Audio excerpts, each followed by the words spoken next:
Hello, everyone. Welcome back to The Rundown. I will be your host today, Craig DeLuz, coming at you from the West Coast, the left coast, behind the Iron Curtain, otherwise known as the Sierras. But as we all know, I do not do this program by myself. That's right. My name is Mike Piwowarski, coming to you live from the East Coast. That's the coast with the most, from the co-host with the most here on The Rundown. Two-way views, conservative news, and Craig, it's Thursday. Guess what day it is? Guess what day it is? Who's ready? Throw punch Thursday, bitch.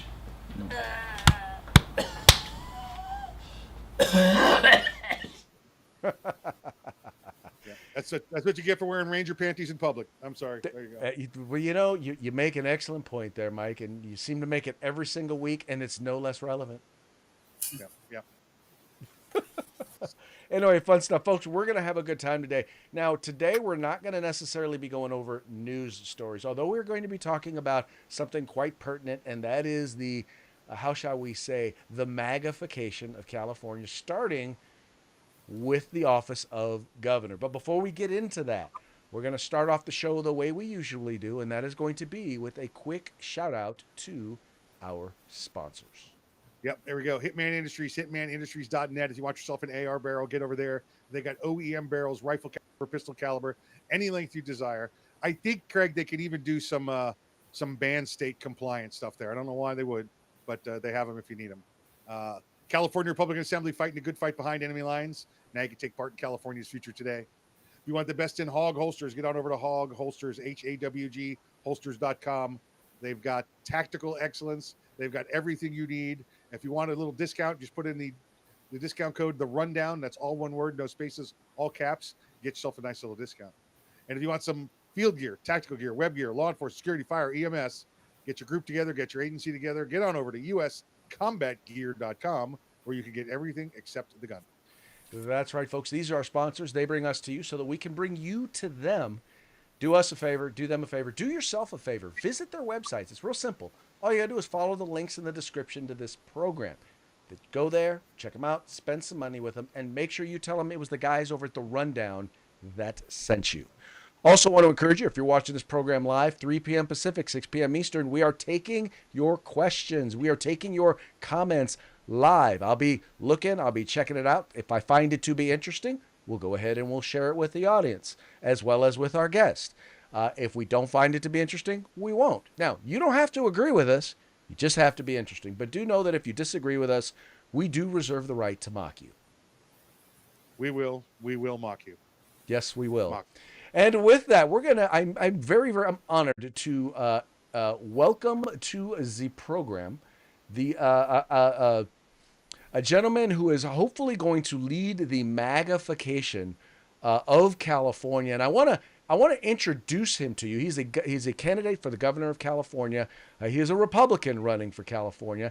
And I want to introduce you by showing you like the kind of, I'm going to call this kind of a little bit his coming out party, because he's always been strong on public safety. But this is kind of his coming out party in terms of really deciding that, you know what, or at least in terms of the public, this is where the public really got to know him, because this was a video that actually went viral nationwide. Like a teaser reel, right? There you go, teaser reel. There we go. Okay, all right.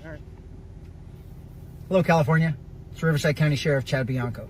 You know, for the past 30 years, I've been doing everything I could to keep our community safe by arresting criminals and putting them in jail and putting them in prison, keeping them out of our neighborhoods. For the last 5 years, I've been very critical about our governor for slashing our budgets from corrections, for letting prisoners out early, for closing our prisons. I've been critical of our state legislature for passing laws to make it harder to put people in prison. I've been critical for their changing laws that let prisoners out early. And I've been critical for our Attorney General for seemingly not caring about crime and really being an embarrassment to law enforcement.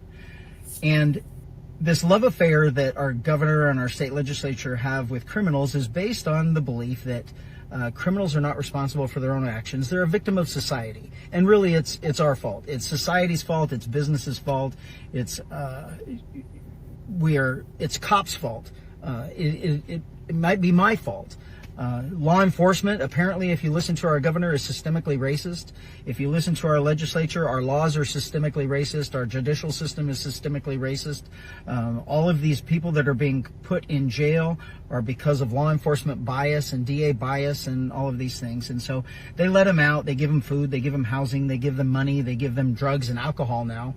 And I got to be honest, I'm getting tired.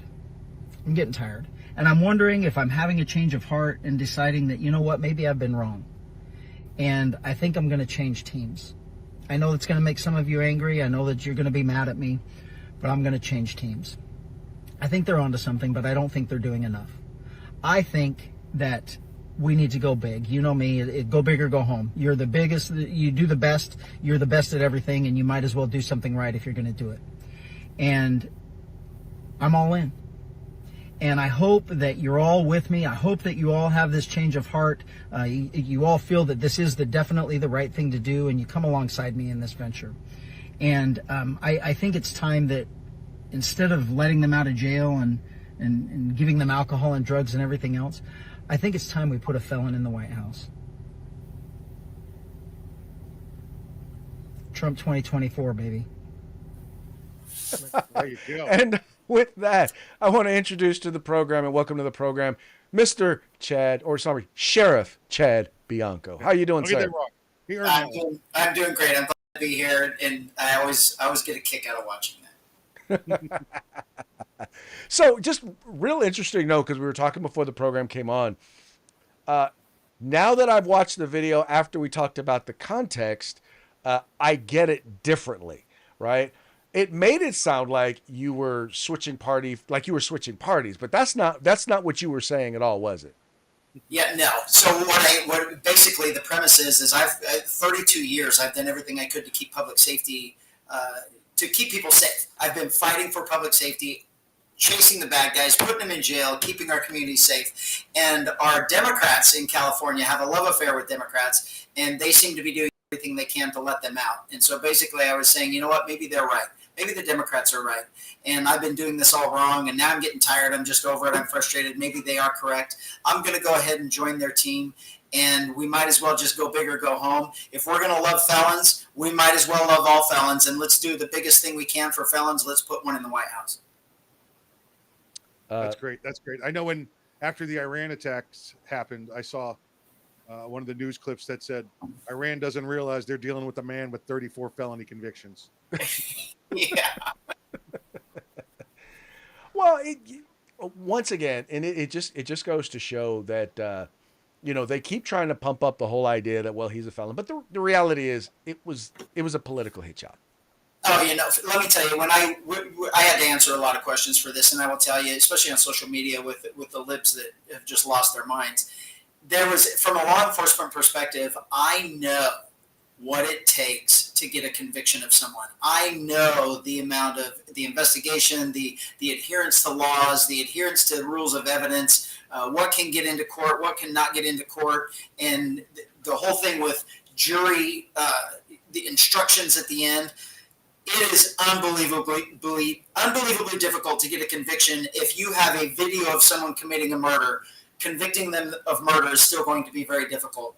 And as we watched from a law enforcement perspective, this sham of a trial where none of his defense was allowed in, things that the prosecution was allowed to do and say, I just rolled my eyes and I'm like, oh my gosh, I can't, that is just unbelievable. And then at the end, I remember this is an important part of this too.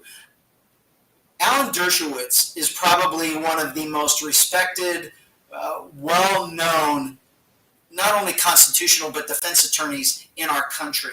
And at the end of the testimony for that, when it went to the jury, he basically said there is absolutely no question he is not guilty. There is no way that they proved anything, and what a disgrace this trial was.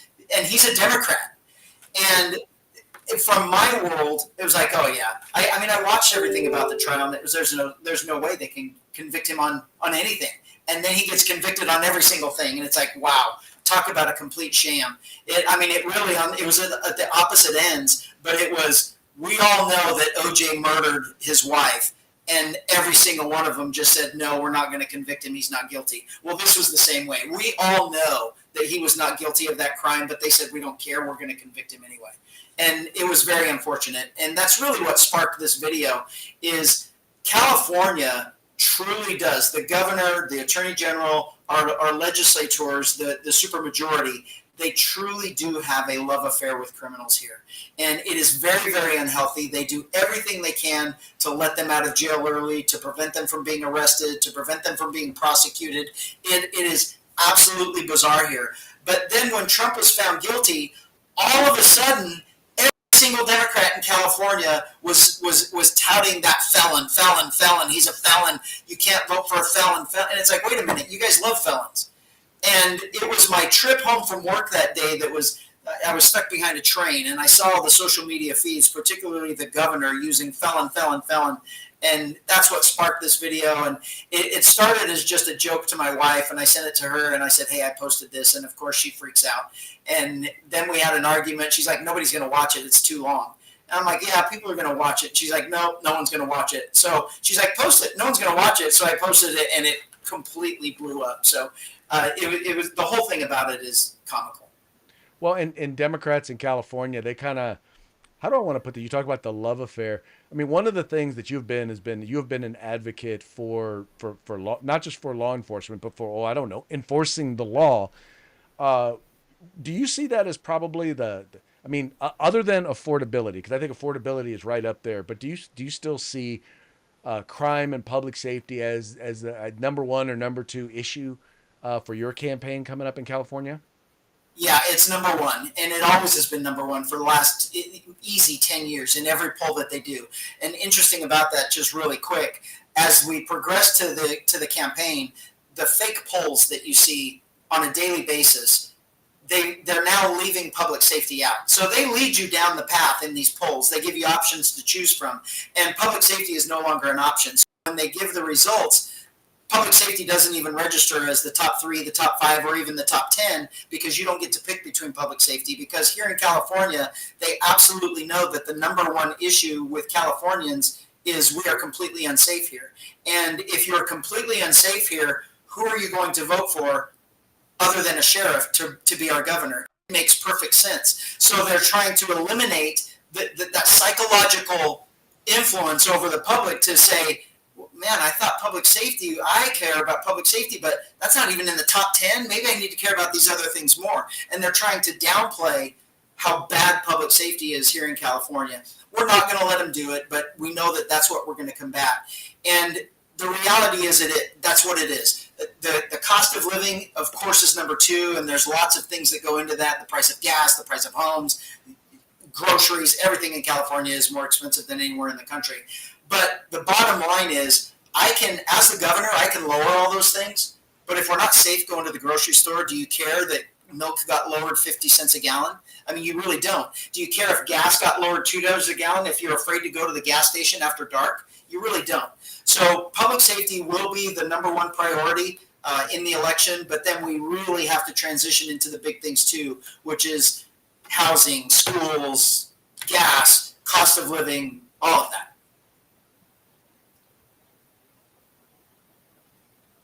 Go ahead, Craig. Oh, yeah. I was going to wait and see if you had a question.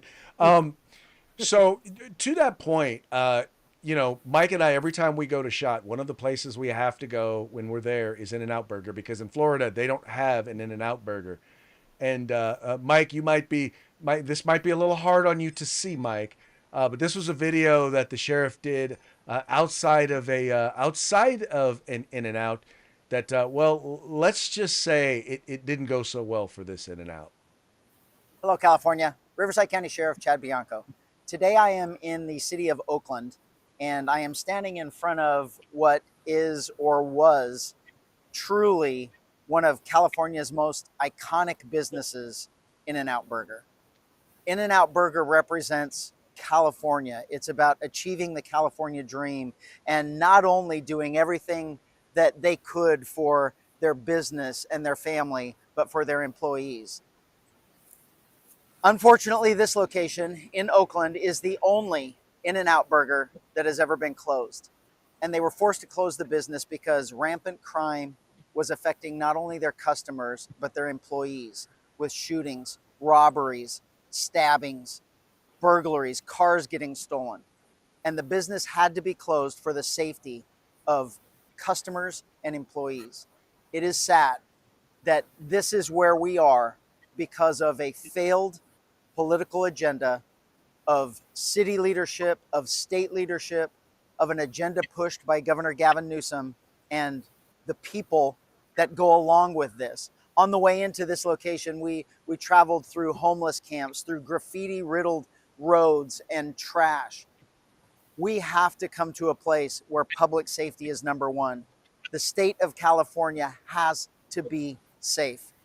Californians deserve better. It's time we make crime a crime again. The residents of Oakland deserve. I mean, I think that speaks directly to the point that that you were making just before.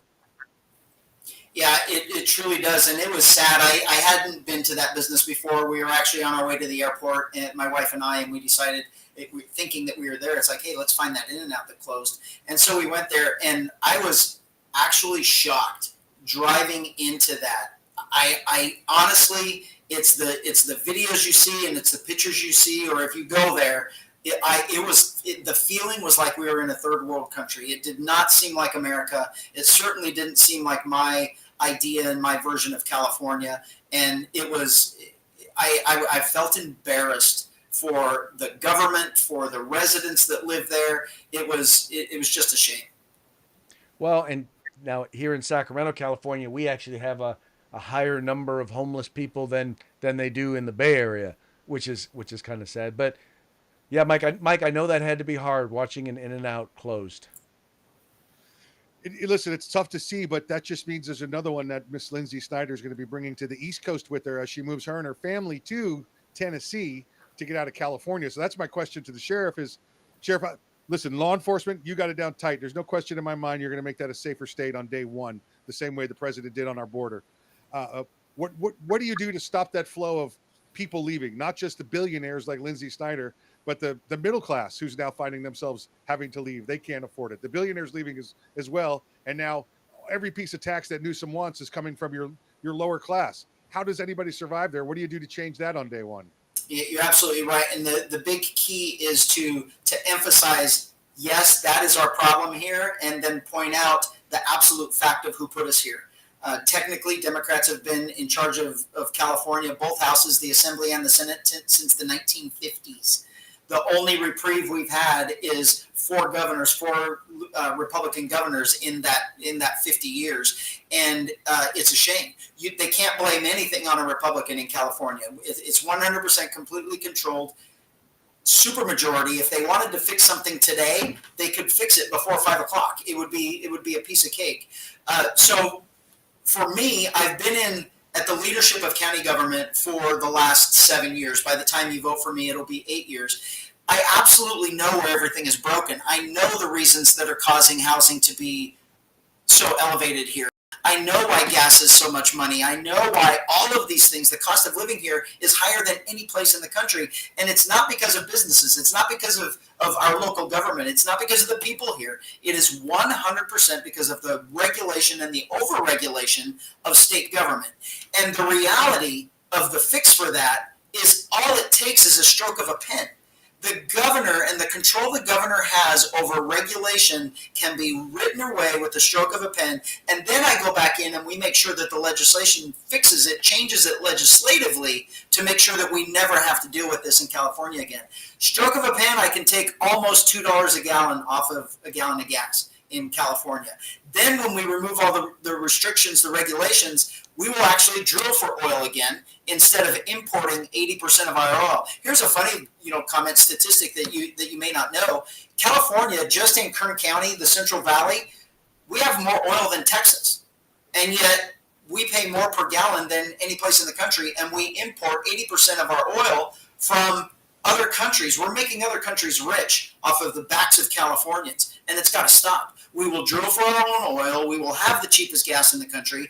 And then that also, just by design, it automatically lowers the cost of living because everything in our stores, everything that we have, whether it's produce, whether it's furniture, whether it's tools, whatever it is you do, it's a transportation cost that gets it there. And that fuel is the number one driver. So you lower the cost of fuel to get everything to the places that we need it, and us going to get it, that automatically lowers the cost of living. Then we do the exact same thing in our water industry. We get rid of the regulations that are preventing us from building dams. We have more water than any place in the country. We just waste it. We just ship it all out to the ocean and it goes to waste. It's poor government mismanagement is what has put California in this position, and it can be fixed with one person.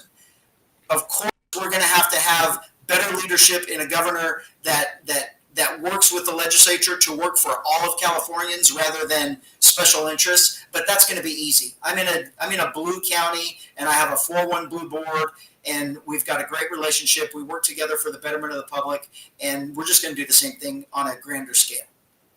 Well, and I think you hit an important note. There's a reason why the Supreme Court overturned Chevron deference, and that's because in many cases, the legislative branch of government in many states, as well as the federal government, has ceded a lot of their authority to the executive. And because they've done that, that means that there's a lot of things that you can do in terms of interpretations and things like that, and regulations that you can wipe away as a part of the executive that you don't need legislative approval to do or to fix.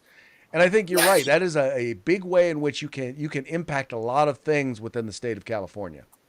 Yeah, these government-imposed boards and commissions and regulatory boards that are ruining our life here. Look, I love Florida. I love the rest of the country. I love Texas. I love, there's a whole bunch of states that I absolutely love that have friends and family members in. But we got to be very, very honest here. When you just take California and compare it to every state, California is by far the best. When we were young, California was the dream. Go to California, you can make it in California. And in a generation or a generation and a half, we have now become the laughingstock. And we have to admit that California is no longer the place where anyone wants to go. It's the place where people are wanting to get out of. And how can we leave? How can we move our business elsewhere? And how can we, find a place for our kids to get a better education? And it's the government that imposed that upon us. And the power of the governor, we were shown just this year with the fires that we had here, we were shown the power of the governor when he, with a stroke of a pen, removed the Coastal Commission and CEQA, our California Environmental Quality Act. And all it basically did is now put it back to the national standards that every other state adheres to. And he did that so people could rebuild their homes that were destroyed because of fire. And so for me, everybody, he's patting himself on the back and everything else, and the Democrats say how great he is. But for me, it was like, wait a minute. If you can do that for these people, yes, it's a tragedy. Why can't you do that for the rest of us that are struggling through all of these things? Why does it take us 3 to 5 years to build a home that should take 90 days? If it was that easy, you could make the entire state better. And they choose not to because all of those regulations are a way for them to get money. Now, did he do this because it was the right thing to do, or did he do this is because he's looking at the presidency? I mean, we see that they had a concert there that raised $100 million, and of the reports this week, no one's received any of that money that was injured during that, except people in the swamp. They got some money out of it. Formed organizations that got money. Specifically, him. Yeah, he got money. I mean, that's how disgusting it is here. And I've been sounding the alarm with these nonprofits and the way they funnel government money into the nonprofits for political reasons for many years now. We see it a lot in our school systems where they are just funneling this government money into these school programs that are supposedly meant to help troubled youth, that they help no one. There really isn't even a building. There's no one going through the program. It's just the administrative salaries of the people that started the nonprofit that make a couple of $100,000 a year from the money that's being funneled into them. It's a problem, and that's what we're seeing here in California. And this is exactly what happened with this $100 million. It all went to nonprofits that pay their own salaries, their own benefits, and all those things. And the residents who are there hurting get absolutely nothing. There's no one got any of that money. Well, and what's interesting about that is you've actually had the media has actually written articles. Cal Matters is probably the most recent example that I can think of, where you literally have Democrat elected officials in the legislature. Some are members of city council, some are in the executive, but They literally are telling a company, contribute to my nonprofit, to this nonprofit over here, and then getting policy considerations on the other side of it.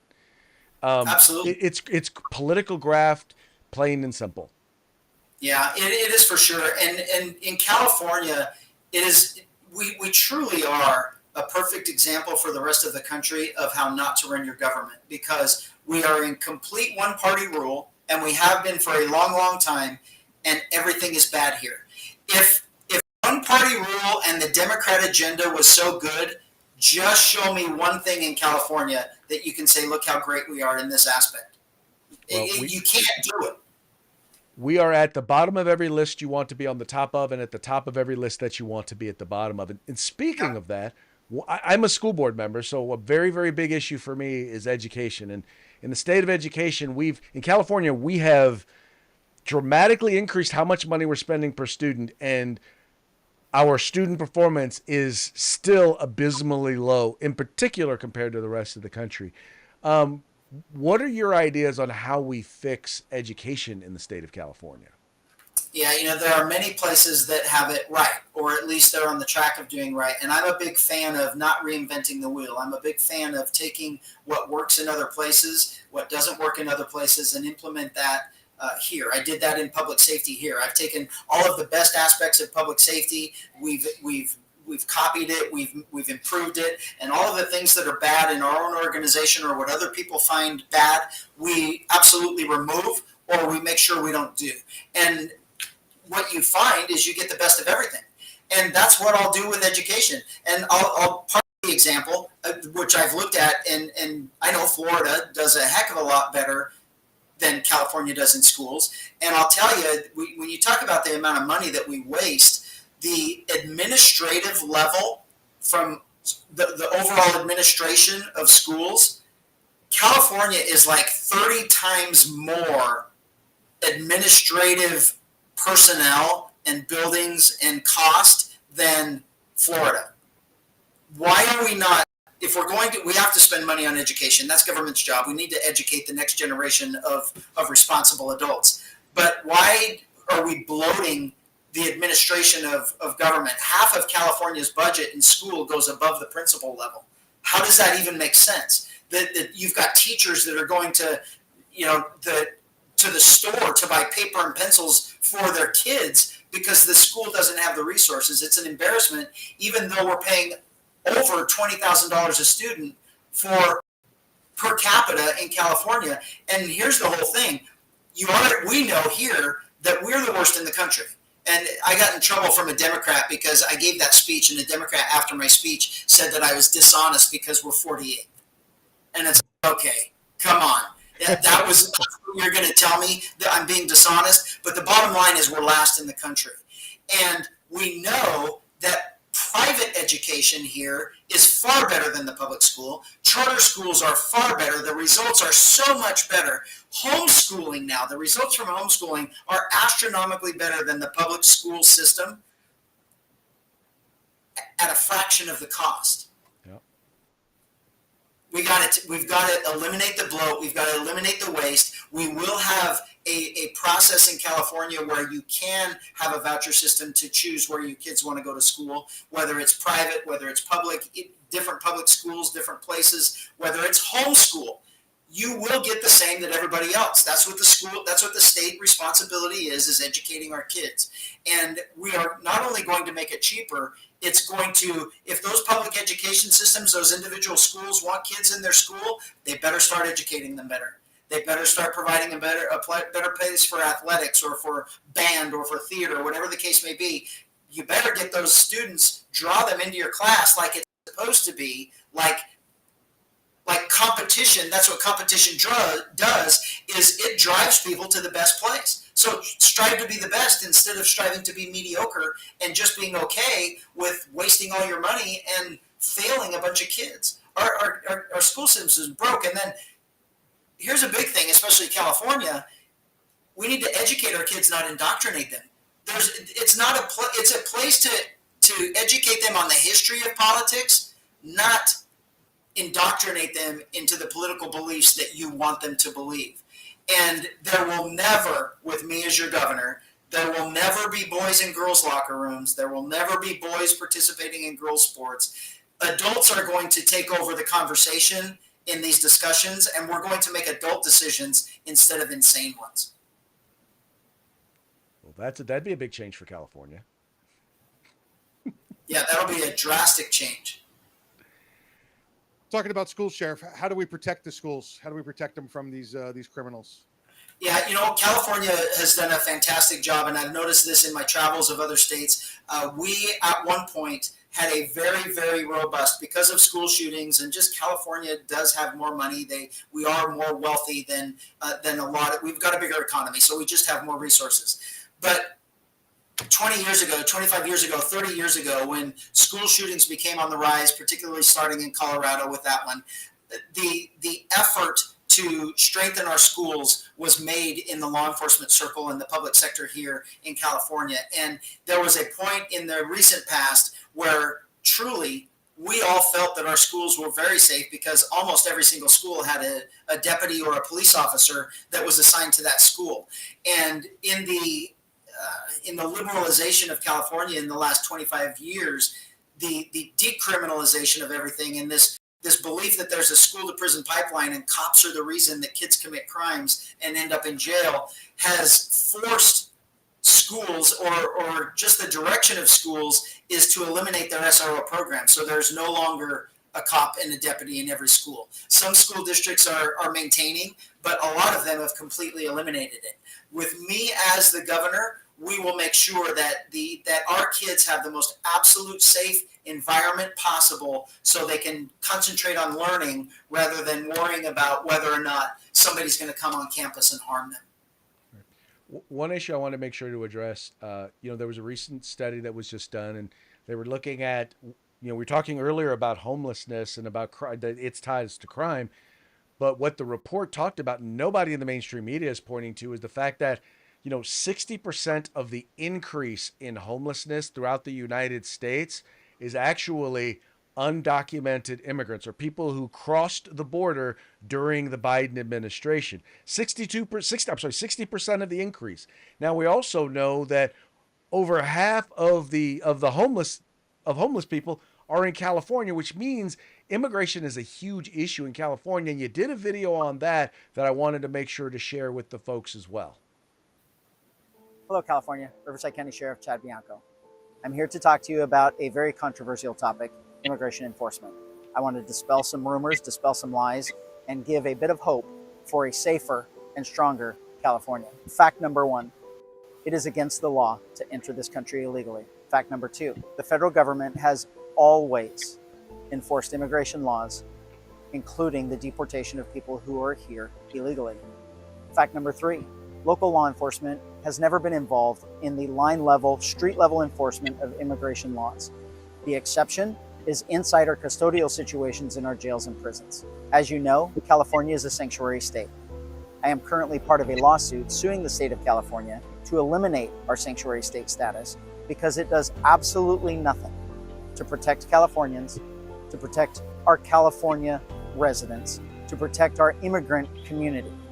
The sole purpose of SB 54, our sanctuary state law, was to prevent the deportation of criminals who have victimized us, who are in jail and prisons. Now I am encouraged and excited about a potential new ally in this fight to keep California safer. Watch this video. And as mayor of San Francisco, I got a lot of shit for this. I inherited, just as I inherited sanctuary policy at the state, that the legislature wants to continue to change. As mayor, I inherited sanctuary policy when I got sworn in, and it was too permissive. And I closed a loophole as it relates to coordinating with ICE upon arrest. And people were pissed. When I left mayor's office, they reversed that. But I support the broader principle. That said, I'm happy to advocate for eliminating sanctuary policy. I am calling on the governor to immediately inject himself into the legislature and fix this broken state law. We absolutely must keep California safe again. And as the leader of California, the leader of the Democrat Party, you have the power to make this happen. I'm encouraged to have you on our team. Stay tuned for more information. I missed that part of the interview. Of course, it was a long interview, so real interesting. So he's talking about he's willing to advocate getting rid of the policy. Yeah, he talks out of both sides of his mouth, and even in that interview he talked about how he made it. He closed a loophole where ICE was getting people to deport, and he stopped it. And it was such an egregious thing that was harming public safety that when he left, they fixed it again. And then now he has the chance of making our sanctuary state policy better, but he won't. He's completely in favor of it, but yet he says, as he's speaking to America, as he's lying through his teeth, that he says he's in favor of advocating to eliminate it. We're sitting here in California. We know that every time he opens his mouth, he lies. But the point of him going on these podcasts and speaking to a national audience is they don't have the background that we know. What he's telling you is factually inaccurate. He's lying. And this was just one of those things for me. This is a bad situation that we have here with the immigration things that are going on and the lies that are coming from him and our mayor in LA and law enforcement. We're being made out to be the bad guys in this. Even federal law enforcement made out to be the bad guys, to where we're all getting assaulted when we're out and doing our job. And it's because of these politicians. And people don't even realize what sanctuary state law is. It doesn't protect anyone, only criminals. It only protects you when you're in jail. And if you're in jail and you're here illegally, well, guess what? You didn't come here to better yourselves. You come here to victimize us, and we're shipping you back to whatever place you came from.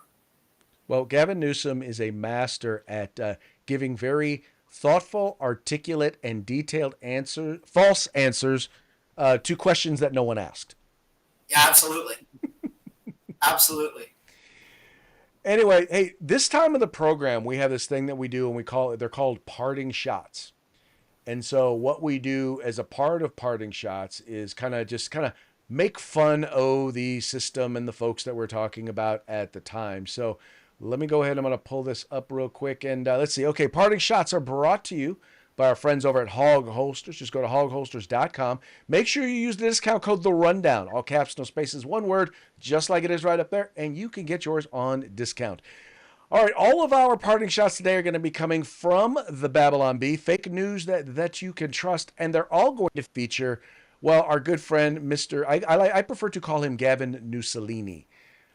Here we go. Here's the first one. It says Newsom says, with another $25 billion, he could double homelessness by 2030. I believe he can do that. I think we all should believe that. That's an absolute fact, considering what he's done in the last 10 years with the billions that he's put into it. Yes, he could do it again. There you go. Here's another one. This one's fun. Newsom founds Underground Railroad to help Mexican kids travel to work the marijuana farms. Yeah. If you guys didn't know what this was about, this was a raid on a human trafficking organization business it was a marijuana grow, and it was actually an illegal marijuana grow also.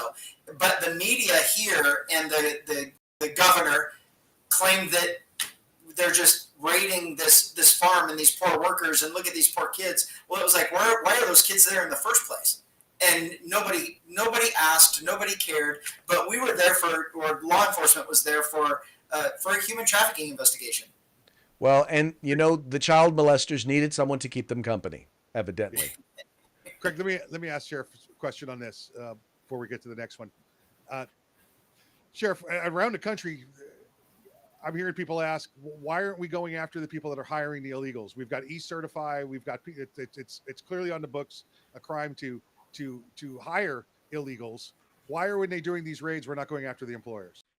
Yeah, I think there are so many loopholes in the process, and I don't know the exact whole answer. That certainly we do know that they still can, and we know I'm very close with the U.S. Attorney's Office here, and we know that they're pursuing that. But I think some of the loophole is they're using someone else's identity. And so the E-Verify system is just it's verifying an identity. It's not verifying whether you are that identity, right, and that matches you. So the businesses, while they may know that the person is not here legally, they did go through the process of obtaining their name, their social security, their ID, and those types of things, and it matched when they entered it into the system. But how many of those people exist? Or is that person dead? And is it a real identity? So I think there's the E-Verify I think it started out good, but just like everything else, if people can find a way to manipulate it for bad, they will. Well, I'll tell you, and this was a big thing that came out of part of the Doge report, was one of the ways in which a lot of fraud and abuse happens is because a lot of the federal systems don't talk to one another. So when E-Verify goes to verify with Social Security, they don't say, okay, is this person, they don't get the gender, the age. All they're saying is this is this a Social Security number? What was this number handed out? Does this person actually exist? And that's all the information they get. So it could be that it's being used by a 19-year-old male from China, but the name is to a 70-year-old black dude from Detroit. All they know is it's a valid Social Security number, and that's all E-Verify does. So one of the things that Doge is really pushing on is creating computer systems that actually speak to one another, so that one part of the government that needs to verify something from another part of the government, they can actually do it. Yeah, and see, it's not a crime to go from one job to the next. So it's not a crime to have to be E-Verified more than once. So there's no mechanism to track how many times that name and social security number have been E-Verified and how many of those workers actually exist. So a company could have 100 employees, but if you look through E-Verify, they have 10. Right. It's scary. It's amazing, Craig. And Craig, I just sent you a message. I want to see a video put up. Let me ask the sheriff a question while you're working on that video. Right. The number one, as a fellow career law enforcement person, the number one thing that we learned in the response mode after 9/11 was that nobody was talking to each other. Right. And here we are, 24 years later, and we still have all these instances of people not talking to each other. Now the intelligence agencies seem to have that together, but in the response phase, that's probably a money thing, I'm guessing. I don't know how it is in California, but it sounds like at least the E-Verify part and getting employers identified, that'll probably take you about a week, it sounds like, after you get elected. Yeah, there's definitely you cannot tell me that Elon Musk launched a rocket and brought that damn thing back to the same place that it took off from. Yeah, and caught it with chopsticks. Yeah, exactly. So don't tell me that we can't fix our Department of Motor Vehicles. Don't tell me that we can't make it easier to E-Verify whether a person is real. We have the Silicon Valley here in California. There are 15-year-old kids that could come up with a program to make sure that E-Verify was accurate. So don't tell me it's not possible. It's just that we're choosing not to do it. Yeah, that's what it sounds. All right, here's we got one more here from the folks over at the Babylon Bee. Fake news that you can trust. Newsom says it's his duty to represent the illegal immigrants who elected him. Which, by the way, raises the question: what are your thoughts on election integrity? Yeah, so every election from 2020 on, we've had to we've received the complaints of fraud, received the complaints of people, the gamut of everything. I didn't get my ballot, but yet I voted. I tried to vote, but they told me I had already voted. Dead people are voting. Dead people are still on the rolls. People will get multiple ballots. It spans everything. So we are the ones doing these investigations. And if you think that there is not election fraud, you're absolutely insane, because the system is set up for fraud. A system where you can't verify who's voting, a system that you can't verify whether or not someone's voted already, is that every single person is getting mailed a ballot, but you don't know if they're the ones that actually filled out that ballot. That is ripe for fraud. So we absolutely have to fix the voting in California. We have to have get rid of mail-in balloting. You can still have it with exceptions, but you have to vote in person. You absolutely must provide ID to make sure that you are who you say you are, that you're rightfully a Californian, and we're not letting 1 million people from China decide the laws of California or from the Middle East or from Mexico, or I mean, you pick it. We can't let people from outside America decide what politics are going to be in California, Right. because we allow everyone to vote. And it defies common sense, and we will fix that after I win this election. Okay, I've got one more thing to show, and if I have to apologize because well, Mike is forcing me to show this. Then I want to be clear: this is not an official Chad Bianco for governor sign. I'll let Mike read it for you. So Governor, this out there on the 215, how great is it to see this on your way to work every day? Yeah, it was. I tell you, I'm a little bit west of it, and I've seen that billboard on some other things that have gone pretty viral, and it's like I knew it was somewhere around the Inland Empire. I didn't know exactly where it was, but I recognized the house in a different version of this picture, and it was like, oh my gosh. So I did have to drive out there just so I could drive by it and take a picture of myself. That thing went crazy. That went crazy. Yeah, that's a good Yeah, one. Thank you, Mike. Craig. Mike Thank thought you would love that one. Yeah, listen. That shows you the people are for you. That's all you need. Well, it definitely shows that they're for him, and they definitely Yeah. have issues with the sexual preferences of the governor. Put it that way. Yeah, for sure. I think ultimately for us here in California, and even I think that people from even the rest of the country can realize, and what they're seeing is that there was the whole sunshine tax that they call California is what's it really worth to you to live in this beautiful state, and how much can we get from you? I think they maxed out. They maxed out a little bit ago. And we're seeing now where people are like, okay, we've had enough. Now the businesses are leaving, the people are leaving, and the ones that don't want to be kicked out of their home are finally standing up and saying, we're done here, and we're changing directions. And it's we really feel it, especially on the campaign trail. You can sense the enthusiasm, the anger, and even from the Democrat and the independent side, where they're saying they've just had enough. The lunacy, the insanity has to end, because even Democrats are saying it's not even fighting Republicans anymore. It's the insanity in our own party, and I just can't agree with it anymore. That's it. Craig, I got two quick questions for the sheriff, and I know we got to get out of here. Okay. The first one, Sheriff, and listen, I love the uniform. Thank you for wearing the patch on the uniform as a veteran. Thank you for wearing that patch there on front. When you're off duty, when you're not wearing the PD clothes, where you're not LEO and out there, what's your everyday carry that you wear? Or you carry? The easiest one, I carry several depending on whether I'm in shorts with a belt or shorts without a belt. But probably the most carried is a 365, 6-hour 365. Very nice, very nice. And then another very important question: Dodgers or Angels? Yeah, Angels. There we go. You got it. I got one last question, and that is, how do folks follow whatever it is that you're doing? How do they support your campaign? Yeah, thank you. Best way is biancoforgovernor.com. You can find more about us there. You can sign up.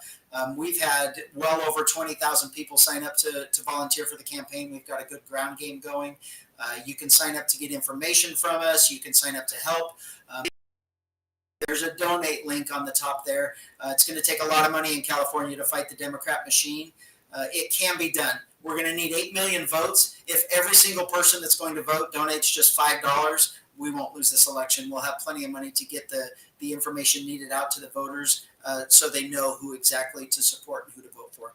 So social media, Sheriff Chad Bianco on every platform.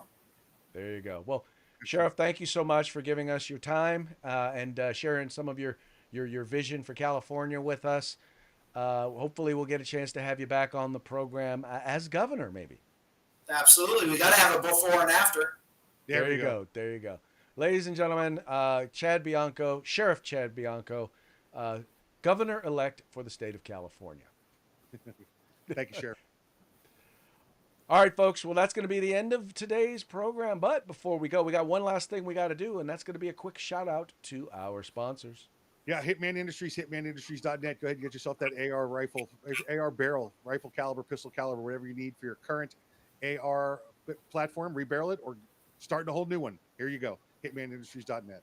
California Republican Assembly fighting the good fight behind enemy lines. Now you can take part in California's future today.